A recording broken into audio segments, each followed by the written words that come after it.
What's going on, y'all? Dave Zavinsky here, Colossal Fitness, and today I brought you guys inside to talk to you about macronutrients, okay? Or if you've heard it also, a familiar diet called If It Fits Your Macros, IIFYM, all that good stuff, okay? So first up, what are macronutrients, okay? Now first up, they are protein, carbohydrates, and fats. Now, each of those are made up of a certain amount of calories per gram, okay? We have 4 calories per gram for protein and carbs, and 9 calories per gram for fats. Now, another macronutrient that I'm not really going to get into much, or bring it up at the end, is going to be alcohol, which actually has 7 calories per gram, and technically fiber, which, again, we're going to leave those 2 out, okay? We're going to talk about the main 3, okay?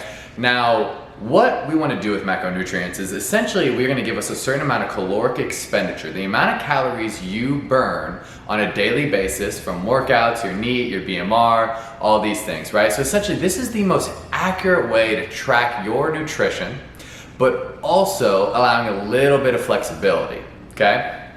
Because what you're gonna have is a certain amount of calories that you're gonna need for whether your fat loss goal, muscle gain goal, gain weight, lose weight, whatever it is. You're gonna need a certain amount of calories, okay? Now, inside that, in those calories, you're gonna have a certain macronutrient ratios because eating 80% carbohydrates, 10% fats, and 10% protein will yield different results from eating, let's say, 40% protein, 30% carbohydrates, and what would that be, 30% fats. They're gonna yield different results, even though you're eating the same amount of calories, okay? So first off, we gotta figure out how many calories do you need to even get into these macronutrients. So I'm gonna give you a couple easy ways. Now first up, the easiest way is gonna be, let's just track what you eat on a daily basis for 3 to 5 days, and I want you to be extremely honest with yourself, okay? Which also means you gotta weigh out all your food. Every single thing that goes in your mouth that you're gonna eat and drink needs to be accounted for, okay? You can use an app like MyFitnessPal, there's some other good ones, but you're gonna need to track everything to know exactly how many calories are going into your body, okay? Now, so first up, track for 3 to 5 days. This is gonna give you an average of what you've been doing. Even if you've been gaining weight or losing weight, we're gonna know where you're at by just taking the average of those 3 to 5 days, okay? Now from there, you could use this as your total calories, and you could just go up or down, okay? Now, you may have heard 500 calories is a good place to start, because if you have a 500 calorie net deficit, okay, every single day, that would create 3,500 calories over the week, which create 1 pound of weight loss. This is where that 500 calories came from, because 1 to 2 pounds of weight loss per week is, according to studies, the best number for long-term success, okay? So that's where that 500 came from. So let's say you take your average, you've eaten 2,800 calories consistently, but you wanna lose weight. You could drop it now to 2,300 calories per week and stay consistent with that number. If the scale moves, great, keep going. Once it stops moving, maybe drop it down a little bit.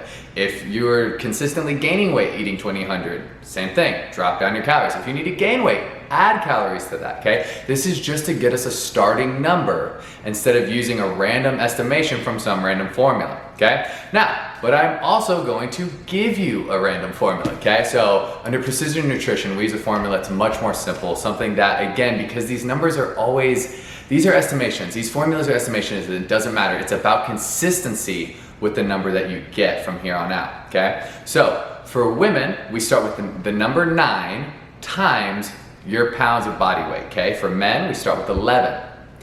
Now, if you're doing let's say 3 days of high intensity, heavy calorie burn workouts, you're gonna add those 3 to that number. So for women, if you do 3 hard workouts a week, you would take your body weight times 12, okay? And that would give you the calories that you may wanna start with. But then from there, if you need to lose weight, subtract 500 calories and see how your body responds. If you need to gain weight, add 500 calories, see how your body responds, okay? Again, it's about consistency, what you do moving forward, okay? Now you've got your number, at least the caloric expenditure you're gonna try to work from, okay? Whether you're trying to gain or lose, you've got your number. Again, that 9 and 11, add or subtract due to your workouts, okay? Now, first thing you need to do, now that we have our calories, the most important thing, we need to set our protein. This is the second most important thing, okay? Now what we're gonna use is 0.8 to 1.2 grams times per pound of lean body mass, okay? So essentially, if you weigh 150 pounds, you're a female, you could do 0.8, which would be roughly about 130 grams of protein. That would be more than enough protein, okay? For men, you might need to be a little bit higher. We have a little bit more muscle mass per pound body weight, so that would be that 1.2. Somewhere in that range is a good number, okay? We don't want to blast protein through the roof at 2 grams per pound of lean muscle mass. That's not going to do you any good. Again, 0.8 to 1.2.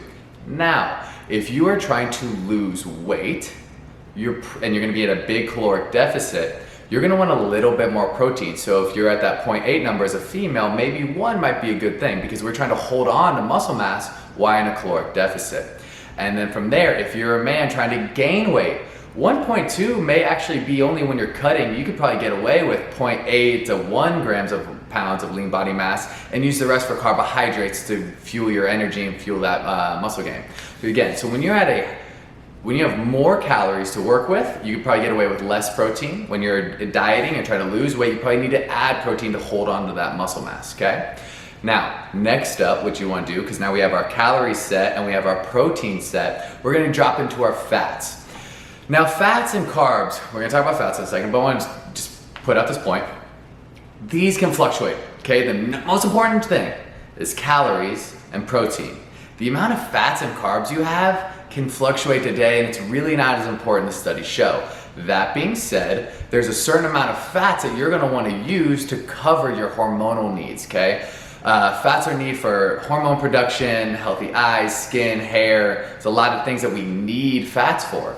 Now, just take 20 to 30% of that total calories and make that your fats. Divide it by 9, that's how many grams you have. Now you have 20 to 30% of your total calories is fats. That will cover your hormonal and nutritional needs of healthy fats, okay? Next up, now you've got your protein, your fat set. Now you have a little bit of calories left. Divide those by 4, because we have 4 calories per gram in that carbohydrate, and that's going to create the amount of carbohydrates you have left. This may be a big number if you're trying to gain weight, because you're going to need more carbohydrates when you're trying to gain weight. And then if you're trying to lose weight, you probably aren't going to have that many carbohydrates left. Again, each day you could have some fluctuation, and that's okay as long as your calories and protein remain the same, but that fats and carbs could fluctuate a little bit. But again, make sure you have at least 20-30% of fats just to cover your hormonal needs. Other than that, the ratio of fats to carbs isn't that important, okay? Now, the number one thing with counting macros and why it's so useful is the consistency.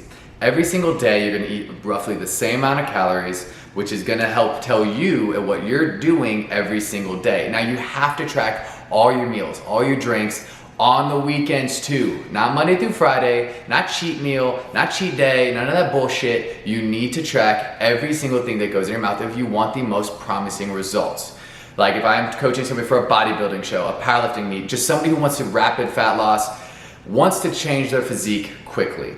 Macros is the best way to do so. It's the most accurate way to do so, and it gives you some fluctuation because you can fill whatever foods you want inside those macronutrients. That's what makes it great. The idea is that we also want to, and that's going to bring up my next point, is create health goals inside your macros as well, right? So I'll give people a fiber goal. Let's say 2,000 calorie diet, 30 to 40 grams of fiber. Total random number thrown out there at the top of my head, okay? I'm also giving them a veggie goal. I want you to get at least 5 servings of vegetables inside those macronutrients every single day. Maybe 1 to 2 servings of fruit inside your carbohydrate total every single day. So that way we're not just eating crap, because macronutrients does allow you to have a little bit more fun foods if you fit them into these macronutrient goals. But I also want to give the health goals to make sure we are still getting our micronutrients, our fiber, and everything else that your body needs. Omega-3s are another one that you probably should think about. That's from grass-fed beef, wild-caught fish,